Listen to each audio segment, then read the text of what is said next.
Hello दोस्तों, मैं वीरेंद्र सिंह एक बार फिर स्वागत करता हूं आप सबका फिनिशर्स यूट्यूब चैनल पे।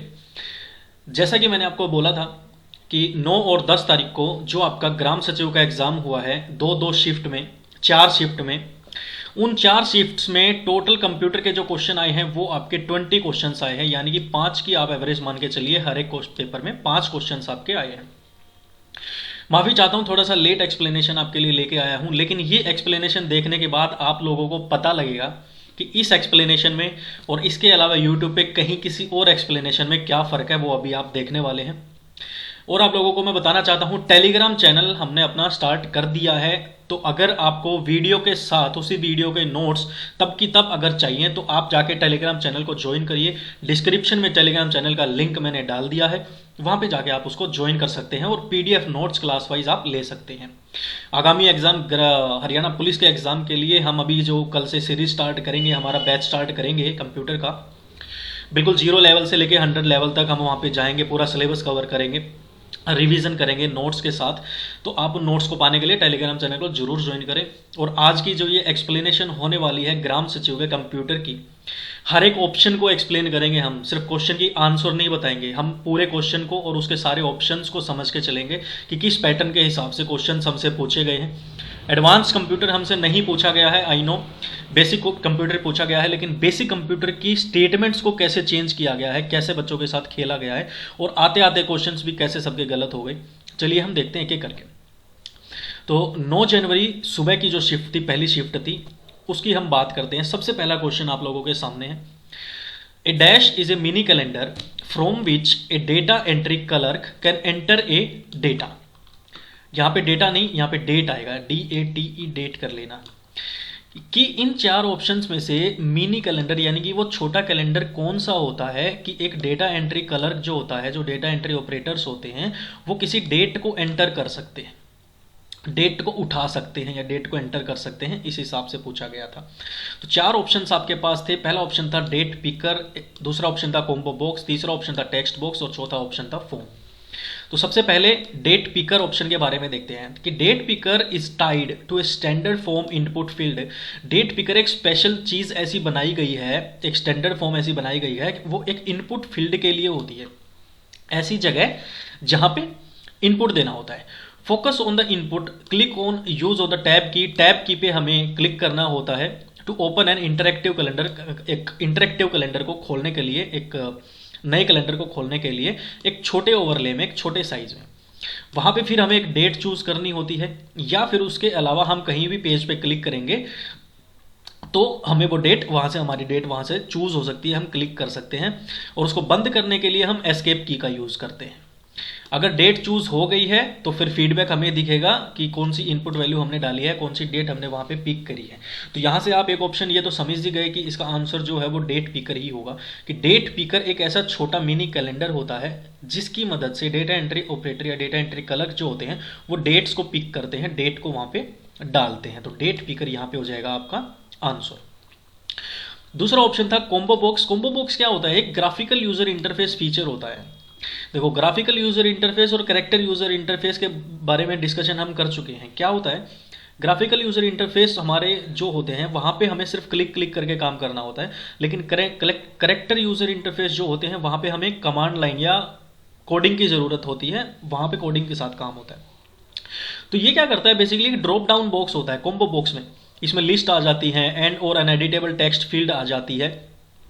मतलब यूजर जो होता है वो कॉम्बो बॉक्स का यूज करके, उसके पास बहुत सारे तरीके होते हैं, मल्टीपल वेज होते हैं इनपुट करने के, और जो इन्फॉर्मेशन उसको डालनी है वहां से वो उसको पिक कर सकता है। तो कॉम्बो बॉक्स होता है ये चीज। टेक्स्ट बॉक्स क्या होता है? टेक्स्ट बॉक्स एक आपको पता है, एक रेक्टेंगुलर एरिया होता है जिसके अंदर हम टेक्स्ट डालते हैं, कुछ भी लिखते हैं, टेक्स्ट बॉक्स होता है। फॉर्म क्या होता है? एक फॉर्म, यहाँ पे FORM आएगा।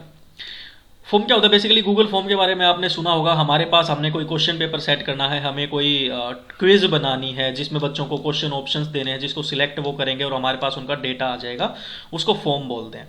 तो इस क्वेश्चन का राइट आंसर जो है NCERT और गूगल के हिसाब से वो है आपका डेट पिकर। चलिए अब देखो भाई, ये क्वेश्चन ना मैं कम से कम 5 या 6 बार डिस्कस कर चुका हूं हमारी वीडियोस में। IPv6 IP address is TCP, IP, IPv4, इनके बारे में हम बहुत बार डिस्कशन कर चुके हैं।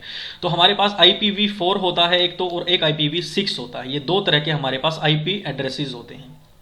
IPv4 जो होता है वो उसमें 4 ऑक्टेट्स होते हैं, 0.0.0.0, और इसके बारे में हमने ये भी पढ़ा था कि इसकी रेंज जो होती है वो 0 से लेके 255 तक होती है।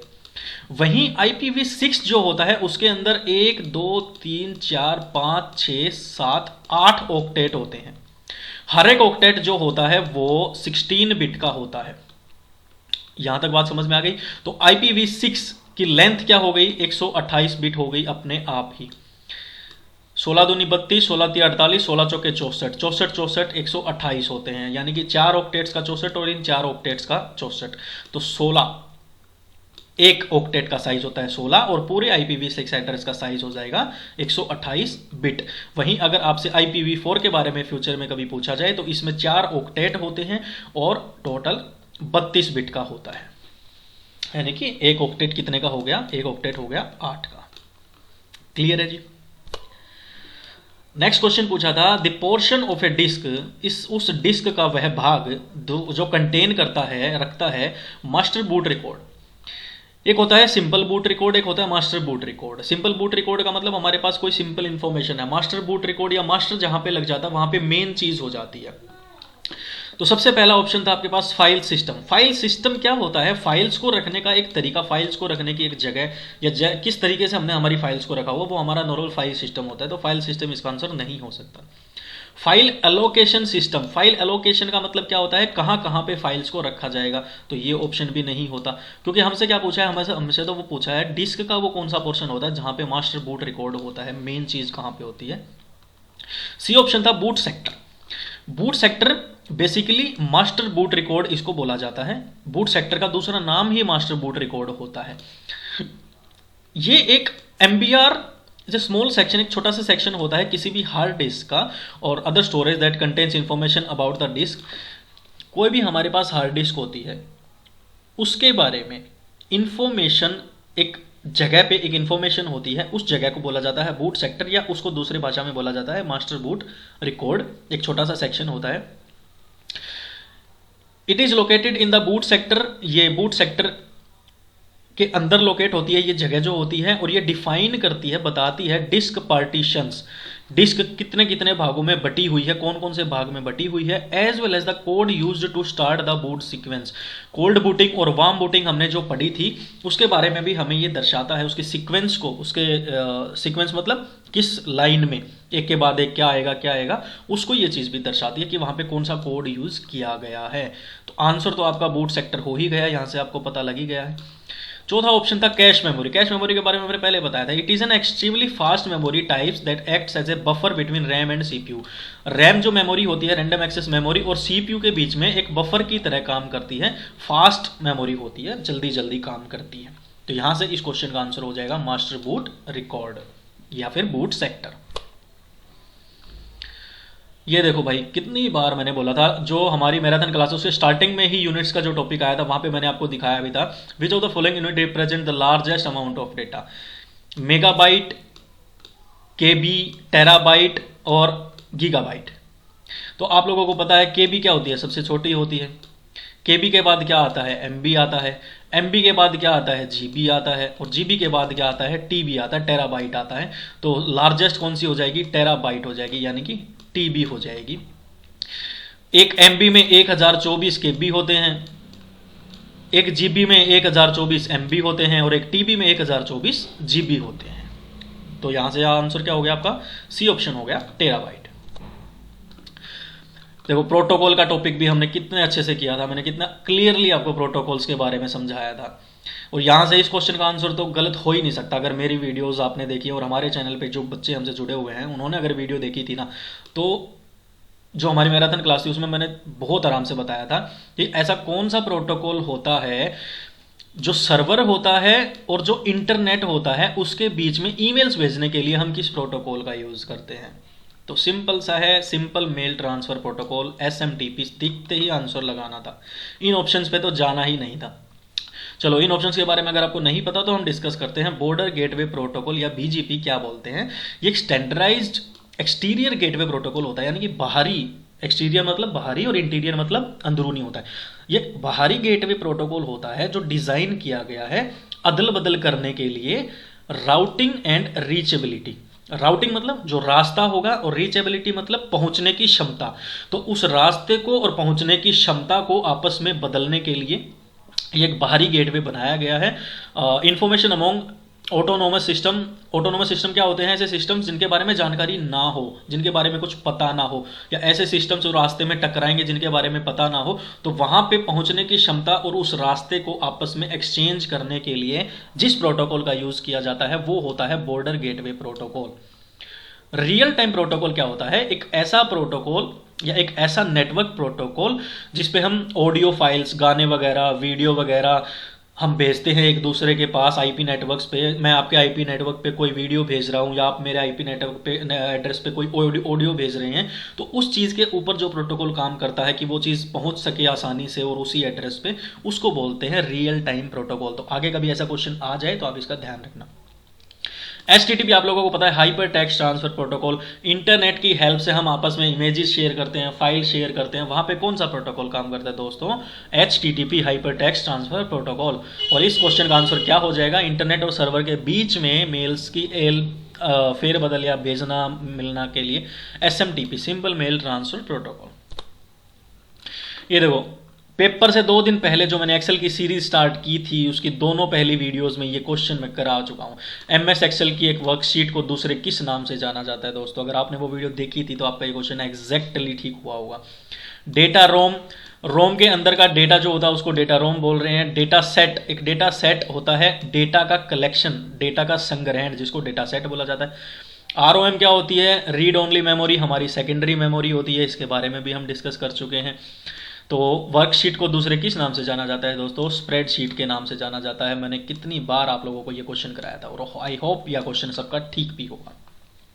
क्वेश्चन का आंसर क्या है? सी, स्प्रेडशीट। वर्कशीट को दूसरे स्प्रेडशीट के नाम से जाना जाता है। अब देखते हैं इवनिंग शिफ्ट में जो क्वेश्चन आए थे। देखो, dash is A unreliable connection less protocol. दोस्तों कितनी बार मैंने ये बोला कि भाई user datagram protocol, user datagram protocol, transmission control protocol, transmission control protocol, दोनों के बारे में डिफरेंस भी मैंने बताया था कि ट्रांसमिशन कंट्रोल प्रोटोकॉल क्या करता है? हमारे डेटा को जो भी हम इंटरनेट पे एक दूसरे के पास भेजते हैं उनको छोटे छोटे पैकेट्स में डिवाइड कर देता है, और जिसमें उसकी इंटरनेट प्रोटोकॉल या आईपी भी उसकी हेल्प करता है। और यूडीपी क्या होता है? जिसमें कोई कनेक्शन नहीं होता, कोई कनेक्शन चाहिए ही नहीं।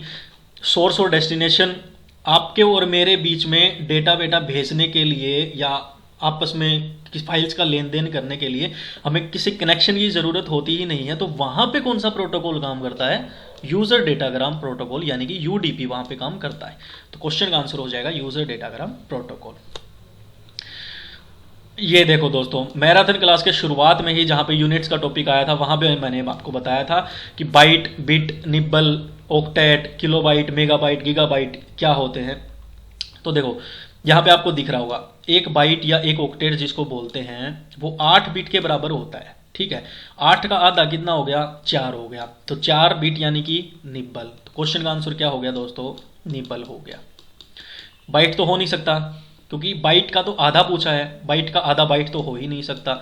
बाइट का आधा बिट कैसे हो सकता है? एक बिट तो होता है 0 और 1 के बराबर, तो ये तो हो ही नहीं सकता। और वर्ड साइज क्या होता है? किसी भी शब्द का साइज हो तो एक अलग ही चीज होगी ना। तो क्या आंसर हो जाएगा इसका? निब्बल आंसर हो जाएगा। बहुत आसान क्वेश्चन आए हुए हैं। मैराथन क्लासेस ने देखी थी, टोटल 20 क्वेश्चन जो आए हैं ना उसमें से अराउंड 16-17 क्वेश्चन, देखो मैं लोगों की तरह ये नहीं बोलूंगा सारे मेरे कराए हुए आए हैं, नहीं, डिफिकल्ट क्वेश्चन भी थे, लेकिन 16-17 क्वेश्चन हमारी मैराथन क्लास से आए हुए हैं। नेक्स्ट क्वेश्चन है, a dash is a rule concerning which type of data can be enter in a cell. ऐसा कौन सा तरीका होता है कि एक सेल के अंदर हम किस तरह का डेटा डालेंगे? यार इतनी बार मैंने बोला आपको, एक्सेल की आप मेरी वीडियो उठा के देख लेना, वहां भी मैंने आपको बोला है कि एक सेल के अंदर जो भी हम डेटा डिफाइन जहां पे करने लग जाते हैं ना कि इस तरह का डेटा, इस तरह का न्यूमेरिक आएगा, टेक्स्ट आएगा, करेंसी आएगी या कुछ भी आएगा, उसको क्या बोलते हैं? आप वहां पे देखना, मैंने जाके बोला था कि इस टैब को बोला जाता है डेटा वैलिडेशन टैब या डेटा वैलिडेशन रूल होता है दोस्तों, जहां पे हम डिसाइड कर पाते हैं एक्सेल की use to control what a user can enter into a cell, cell के अंदर यूजर क्या डाल सकता है, तो डेटा वैलिडेशन होता है। सेकंड ऑप्शन था ट्रांसपोज रूल। ट्रांसपोज तो मैथ्स के चैप्टर्स में आता है, मैट्रिक्स में आता है, वहाँ पे आता है ट्रांसपोज, तो ये ऑप्शन तो कंप्यूटर का है ही नहीं। फॉर्मेट रूल का क्या मतलब होता है कि एक सेल के अंदर हम उसको किस तरीके से फॉर्मेट कर रहे हैं, किस तरह की फॉर्मेटिंग उसमें कर रहे हैं, ऊपर से नीचे कर रहे हैं, नीचे से ऊपर कर रहे हैं, सोर्टिंग कर रहे हैं, वो होता है फॉर्मेटिंग करना। बाउंड्री वैल्यू ऑप्शन का क्या मतलब है कि एक boundary testing is the process testing between extreme ends of boundaries between partitions of the input values. मान लो इस सेल के अंदर, यहाँ पे आपने 50 सेल्स के अंदर कोई डेटा डाला हुआ है, तो एक्सट्रीम बाउंड्री इधर, एक्सट्रीम बाउंड्री इधर, उनके बीच में कितने पार्टीशंस हैं, किस तरह की उसके अंदर हमने वैल्यूज डाली हुई है, उन चीज़ों के ऊपर काम करती है बाउंड्री वैल्यू। तो ना बाउंड्री वैल्यू, ना फॉर्मेट रूल, ना transpose rule, answer is your data validation. The acromion DOS stands for dose operating system, sorry disc operating system इसको बोला जाता है, DOS होता है। इसके बारे में देखते हैं। ये जो 3 ऑप्शन दिए हुए हैं ये तो कुछ है ही नहीं, ये तो वैसे ही गलत दिए हुए हैं। Disc operating system basically Microsoft ने एक ऐसा ऑपरेटिंग सिस्टम बनाया हुआ है जो non graphical command line operating system होता है, और एक होता है graphical command line operating system, एक होता है non graphical command line operating system. Basically MS-DOS का यूज आज के टाइम पे कहाँ कहाँ किया जाता है मैं बताता हूँ। एक तो 86-DOS IBM, जो IBM कंपेटिबल कंप्यूटर्स होते हैं जिनको IBM बनाता है, उन सभी में तो 86-DOS यूज़ होता ही होता है। इसका यूज़ क्यों करते हैं बेसिकली कि इसका यूज़ करके जो भी इंफॉर्मेशन हम डालते हैं, एक तो वो सेव बहुत अच्छे से रहती है, यानी कि डिलीशन का पार्ट जो होता है वो बहुत कम होता है, एरर होने का चांस जो होता है वो बहुत कम होता है, और इसके बारे में ज़्यादा आपको याद रखने की ज़रूरत है नहीं। नॉन ग्राफिकल कमांड लाइन, इसमें कोई कमांड लाइन की यूज़ ज़रूरत नहीं पड़ती है हमें, इसके अंदर सिंपल तरीके से डेटा हम डाल लेते हैं, और आप एक बार इंटरनेट पे इसके बारे में चेक भी कर सकते हैं अगर आपको और ज़्यादा डिटेल में इसके बारे में पता करना है तो। डोस की फुल फॉर्म होती है disk operating system. The device that holds a disk is called, भाई डिस्क को जो होल्ड करता है उस डिवाइस को क्या बोलते हैं। आप कंप्यूटर, लैपटॉप आपने कभी ना कभी तो यूज़ किया होगा, तो CD DVD आपने डाली ही होगी, तो वो क्या होता है आपका डिस्क ड्राइव होती है। भाई ड्राइवर तो होता है ना, डिस्क ड्राइवर होता है जिसमें हम CD DVD ड्राइवर डालते हैं कंप्यूटर और लैपटॉप्स में, तो उसको डिस्क ड्राइव बोला जाता है। डिस्क बैग क्या होता है, ऐसा बैग होता है, आप कंप्यूटर की दुकान पे जाके बोलना भैया मेरे को डिस्क डालने के लिए बैग की जरूरत होती है, तो उस ड्राइवर को डालने के लिए जिस बैग की जरूरत होती है उसको डिस्क बैग बोला जाता है। डिस्क लेट नाम की कोई चीज़ होती ही नहीं है, और डिस्क सेट नाम की चीज़ होती है। तो डिस्क सेट के बारे में आपको बता देता हूँ। एक मॉड्यूल स्टोरेज होता है जिसके अंदर हमारी स्टोरेज होती है, ऐसा मॉड्यूल होता है। डिस्क ऑब्जेक्ट और unique disk identifiers and set of attributes and updates the physical disk on the system. System के अंदर हमने डिस्क को डाल दिया, उसमें अपडेशन का काम क्या होगा, उसके अंदर स्टोरेज क्या है, उस डिस्क की अलग अलग क्या बोलते हैं उनको हम, अच्छाइयाँ क्या है, बुराइयाँ क्या है, या डाटा के बारे में, पूरी स्टोरेज के बारे में इंफॉर्मेशन, उसको हम बोलते हैं डिस्क सेट। लेकिन इस क्वेश्चन का आंसर क्या हो जाएगा, डिस्क ड्राइव। फिर से MS Excel का क्वेश्चन आया है। MS Excel a dash text function is useful for combining values from different cell to a single cell. मैं बता रहा हूँ दोस्तों, MS Excel पे इसलिए मैं जोर दे रहा था, MS Excel सीख लो, MS Excel सीख लो दोस्तों। MS Excel नहीं, MS Office पूरा का पूरा सिखाऊंगा फ्री ऑफ कॉस्ट, पूरी यूट्यूब पे बिल्कुल। MS Office ऐसी भाषा में, आसान भाषा में, आसान तरीके से आप एक्सपर्ट हो जाओगे। MS Office से बहुत ज़्यादा क्वेश्चन पूछे जाते हैं, क्योंकि दोस्तों MS Office हर जगह पे यूज़ किया जाता है। आप ग्राम सचिव लग जाओ, आप क्लर्क लग जाओ, आप हरियाणा पुलिस में लग जाओ, आप किसी भी फील्ड में लग जाओ, कंप्यूटर तो आना चाहिए। और कंप्यूटर के अंदर सबसे मेन चीज़ क्या हो गई, MS Office हो गया। MS Office के बिना कोई पूछता नहीं है। ऐड क्या होता है, कुछ नहीं होता ऐड तो। सम क्या होता है, एक्सेल में सम क्या होता है, दो चीज़ों को आपस में जोड़ने के लिए, दो न्यूमेरिक वैल्यूज़ को आपस में जोड़ने के लिए हम सम फंक्शन का यूज़ करते हैं। मर्ज क्या होता है, मैंने बताया, पहली वीडियो एक्सेल की उठा के देख लेना आप, ट्यूटोरियल, उसमें एक सेल को और दूसरी सेल को, ऐसे 3 सेल है मान लो, ये तीनों सेल को मैंने आपस में जोड़ के एक पूरी एक सेल बना दिया, फिर उसके अंदर मैं डेटा डाल रहा हूँ, उसको बोलते हैं सेल्स को मर्ज करना। उसके बाद आता है कॉन्कैटिनेशन, और ये कॉन्कैटिनेशन मैं बताऊं दोस्तों आपको, आप यकीन नहीं करोगे, 7th क्लास की NCERT की जो बुक है ना उसमें है।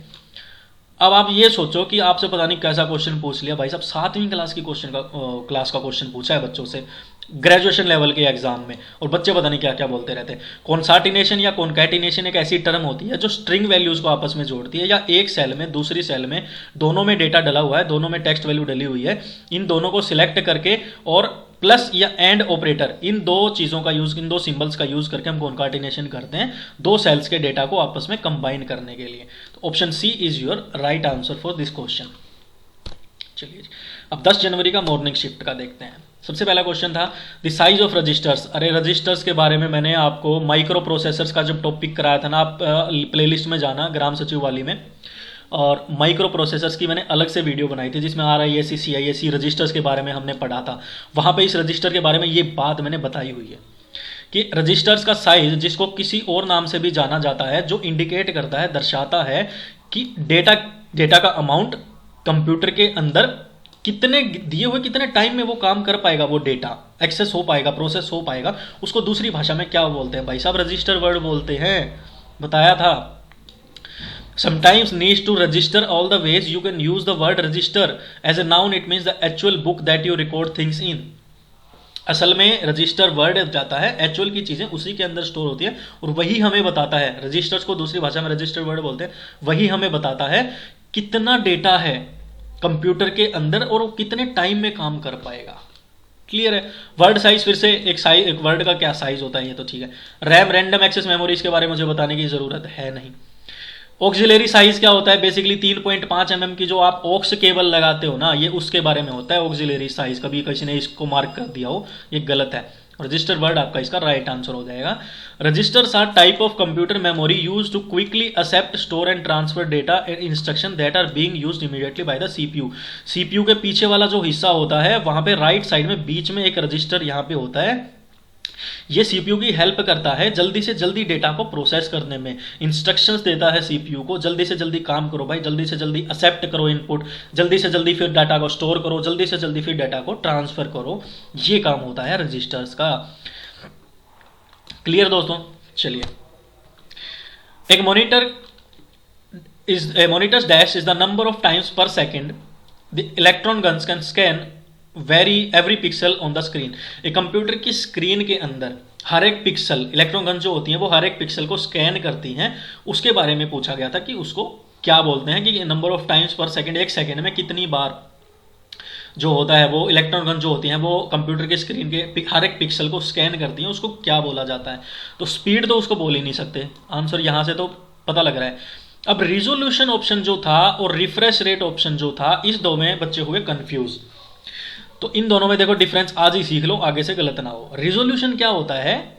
अपनी स्क्रीन होती है कंप्यूटर की, उसकी डिस्प्ले होती है, जिसको क्या बोलते हैं? डिजिटल टेलीविजन जिसको बोलते हैं। तो computer monitor display device is the number of distinct pixel in each dimension that can be displayed.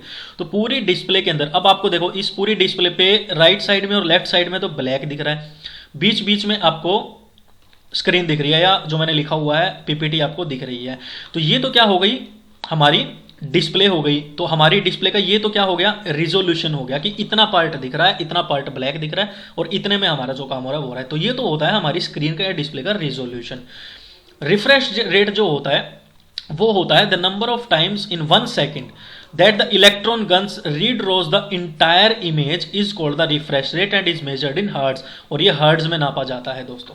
तो आगे से ऐसा क्वेश्चन भी बन सकता है कि रिफ्रेश रेट को किस में नापा जाता है?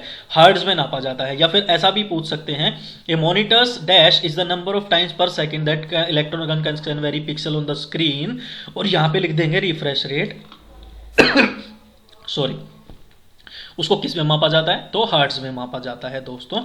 ये कंप्यूटर का रिफ्रेश रेट जो होता है वो होता है जो डिसाइड करता है हमारी इलेक्ट्रॉन्स गन्स कितने पर सेकंड में कितने टाइम्स बार हमारे पिक्सल्स को स्कैन करेंगी। ठीक है, ये देखो, which of these the example of non volatile memory. भाई बताया था वोलेटाइल मेमोरी क्या होती है, नॉन वोलेटाइल मेमोरी क्या होती है, वोलेटाइल कौन सी होती है, नॉन वोलेटाइल कौन सी होती है, LSI क्या होता है, VLSI क्या होता है। मैराथन क्लास एक बार दोबारा से आप देख के देखना। नॉन वोलेटाइल मेमोरी वो होती है जो डेटा और जो इंफॉर्मेशन हमारे पास होती है, जो जानकारी और जो हमारा डेटा होता है वो हमारे पास जो होता है वो लॉस्ट हो सकता है, वो गुम हो सकता है, वो डिलीट हो सकता है उस मेमोरी के अंदर। Even power is shut down. अगर कंप्यूटर की पावर बंद कर दी हमने और अगर मेमोरी डिलीट होती है या हमारी इंफॉर्मेशन जाती है, लॉस्ट होती है, उस मेमोरी को बोला जाता है नॉन वोलेटाइल, जो होती है ROM, रीड ओनली मेमोरी। और ऐसी मेमोरी जिसको पावर ऑन और पावर ऑफ होने से कोई फर्क ही ना पड़े, वो ऐसे की ऐसी रहे, वो होती है वोलेटाइल मेमोरी, जो होती है हमारी RAM, random access memory. Question का आंसर क्या हो जाएगा, रीड ओनली मेमोरी। ये भी देखो दोस्तों, a dash converts all the source code into machine code create an executable file. कितनी बार बोला है भाई, जब भी हम पाइथन में किसी भी लैंग्वेज में प्रोग्रामिंग करते हैं तो हम जो कोड लिखते हैं उस पूरे के पूरे कोड को एक बार में एग्जीक्यूट कर दे, उसको क्या बोला जाता है, जो सोर्स कोड को कन्वर्ट करता है मशीन कोड में और एक एग्जीक्यूटेबल फाइल बना देता है, उसको बोलते हैं कंपाइलर दोस्तों। और उसी सोर्स कोड को एग्जीक्यूट करे एक के बाद एक लाइन के बाद दूसरी लाइन, उसको बोला जाता है इंटरप्रेटर। और एक कंप्यूटर का ऐसा प्रोग्राम जो ऑटोमेटिक कन्वर्ट कर दे, बदल दे उन इंस्ट्रक्शंस को जो असेंबली लैंग्वेज में लिखे गए हों, उसको मशीन की भाषा में बदल दे, उसको बोला जाता है असेंबलर। और लोडर क्या होता है, कंप्यूटर सिस्टम के अंदर एक लोडर वो पार्ट होता है, वो हिस्सा होता है ऑपरेटिंग सिस्टम का, हमारे ओएस का, जो रिस्पॉन्सिबल होता है, जो किसके लिए, लोड करने के लिए, किनको, प्रोग्राम्स को। और उस प्रोग्रामिंग लैंग्वेज जिस लैंग्वेज पे हम काम कर रहे हैं ना, उसके अंदर की लाइब्रेरीज, उसके अंदर का डेटा, उसके अंदर जो चीज़ें पहले से फिक्स हैं, फीड हैं, उनको हम जब यूज़ करते हैं, लाइब्रेरीज को यूज़ करते हैं, पाइथन में मैंने बताया था लाइब्रेरी क्या होती हैं, उन सबके ऊपर रिस्पॉन्सिबल, जिम्मेवार कौन होता है, लोडर होता है। तो इस क्वेश्चन के हिसाब से लोडर को आंसर बन रहा है, नहीं बन रहा है। असेंबलर बन रहा है, नहीं बन रहा है। इंटरप्रेटर नहीं बन रहा है। तो बच क्या गया, कंपाइलर इस क्वेश्चन का राइट आंसर है दोस्तों। SCSI स्टैंड्स फॉर, ये एक नई टर्म यूज की गई है अब की बार HSSC ने, ये बेसिक बुक में भी मैंने देखा नहीं मिला, ये NCERT में दिया हुआ है, प्राइवेट बुक्स में नहीं दिया हुआ है। ये कुछ ऐसा दिखता है SCSI, इसकी फुल फॉर्म जो होती है वो होती है स्मॉल कंप्यूटर सिस्टम इंटरफेस। ये एक ऐसा set of parallel interface standard developed by American national standard institute. अगली बार ऐसा क्वेश्चन आ सकता है कि SCSI को डेवलप किसने किया था, तो ANSI American national standard institute ने इसको डेवलप किया था। प्रिंटर्स को, डिस्क ड्राइवर्स को, स्कैनर्स को, इन सबको अटैच करने के लिए कंप्यूटर के साथ हम इन चीज़ों का यूज़ करते हैं, इसका यूज़ करते हैं SCSI का। ये कुछ देखने में ऐसा होता है, ये चिप्स देखो, ये 4 रखे हैं यहाँ पे, 1 2 3 और 4, ये कुछ ऐसे होते हैं जो आपस में जोड़ने के लिए काम आते हैं, प्रिंटर्स को, डिस्क ड्राइवर्स को। तो ये होता है आपका SCSI, small computer system interface. Evening shift 10 जनवरी की। Dash is A space on a computer. Computer के अंदर एक ऐसी जगह होती है हार्ड ड्राइव में जो एक्ट करती है, बिहेव करती है कैसे, a backup to system RAM. RAM जो होती है हमारी रैंडम एक्सेस मेमोरी, उसकी बैकअप की तरह काम करेगी। तो हमारी मेमोरी का बैकअप हम क्या कर सकते हैं, हमारी मेमोरी का बैकअप हम दूसरे तरीके से कर सकते हैं कि किसी हार्ड ड्राइव में हमारी मेमोरी को, हमारा जो भी डेटा है उसको दूसरी हार्ड ड्राइव में हम सेव कर लें, या फिर उसके अलावा मैंने आपको बताया था क्लाउड टेक्नोलॉजी के बारे में। क्लाउड टेक्नोलॉजी बेसिकली है क्या, वर्चुअल मेमोरी होती है। तो आंसर इसका हो जाएगा वर्चुअल मेमोरी। ऐसा feature is a feature operating system का that enables computer to able compensate shortages of physical memory. अगर फिजिकल मेमोरी या रैम हमारी अगर कम पड़ गई है तो उसकी शॉर्टेज में वर्चुअल मेमोरी हमारा काम आती है, हमारे काम आती है। By transferring pages of data from random access memory to disk storage. RAM से डिस्क में भेजने के लिए वर्चुअल मेमोरी हमारी काम आती है। दूसरा ऑप्शन था kernel swap. Kernel swap basically क्या होता है, some space on disk and extension of RAM.